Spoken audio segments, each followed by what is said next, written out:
এই উম্মত তো এক নেকি দিয়া জান্নাতে যাবে। কয় নেকি দিয়া?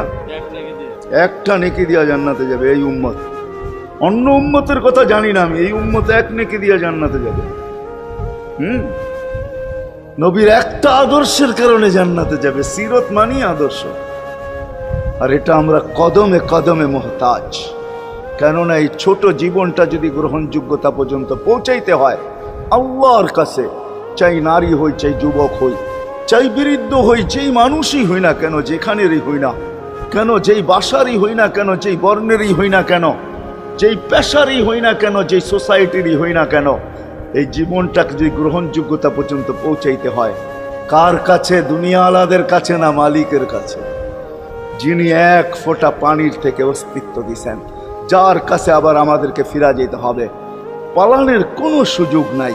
এই জন্যই কোরআন আমাদেরকে বোঝায় আইনাল মাফার। আল্লাহ বলতেছে কোথায় ভাগবে তুমি, বলো কোথায় ভাগবে? কবির কথাই সত্য, যদিও নাকি পালাও তুমি আকাশেতে লাগিয়ে সিঁড়ি লাগাও যদি আকাশে চলে যাও, তো আল্লাহ বলে তোমার বাগার কোনো সুযোগ নাই। কেননা ইল্লা বি সুলতান, ওইখানেও আমার রাজত্ব, এইখানেও আমার রাজত্ব, ডাইনো আমার রাজত্ব, বামে আগে পিছে উপরে নিচে সর্বত্র আমার রাজত্ব। আমার রাজত্বের বাহিরে যাওয়ার ক্ষমতা তোমাদের নাই। দ্বিতীয় কথা এটো, আইনা আনা মাআকুম আইনা মা কুনতুম, যেখানে যাবে ওইখানে আমি সঙ্গে থাকব। আমাকে দূর করতে পারবে না। যদি করো তাহলে তুমি থাকবে না, তোমার অস্তিত্বই থাকবে না। কেন আমাদের ভিতরে আল্লাহ নাই বটে, কিন্তু আল্লাহর একটা পাওয়ার আছে যেটাকে রূহ বলে।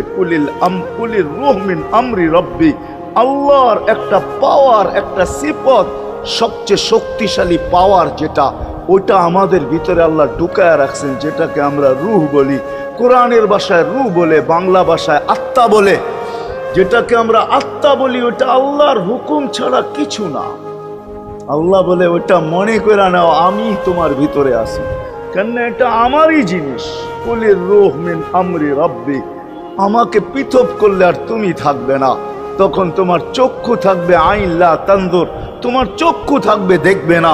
উদুন লা তাসমা, কান থাকবে শুনবে না।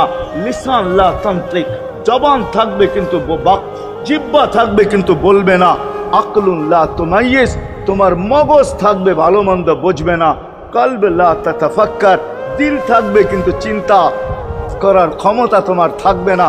ইয়াত লা তাফতিশ, হাত থাকবে ধরবে না। রিজল লা তামশি, পাও থাকবে চলবে না। তুমি হবে লাশ। আল্লাহ পর্যন্ত যদি গ্রহণযোগ্যতায় পৌঁছাইতে হয়, ওইখান থেকে বাহির হয়ে গেছি। ভালো তো বাসি, কিন্তু আগেরটুকু জানি না। ও মেরে দোস্ত, শুধু ভালোবাসলে চলবে না। আবু তালেবের চেয়ে বড় ভালোবাসা আপনার আমার ছিল না। সাহাবাদের মতো ভালোবাসা আপনার আর আমার নাই। আছে নাকি? হ্যাঁ, আবু তালেবের মতো ভালোবাসা ছিল। চলেন শর্ট করি। আবু তালেবকে নিজের হাতে আল্লাহ রসুল কবরে রাখছেন। যখন রাখতেছিলেন তখন চিৎকার দিতেছিলেন, আম্মি মা তারাক্তালি সাবিলা, চাচা কোনো রাস্তা রাখলেন না আমার জন্য। বলছিলাম কলেমা পড়লেন না। বলছিলাম ঠোঁটটা হেলাইলেন না। বলছিলাম চুপ থাকেন, তাও থাকলেন না।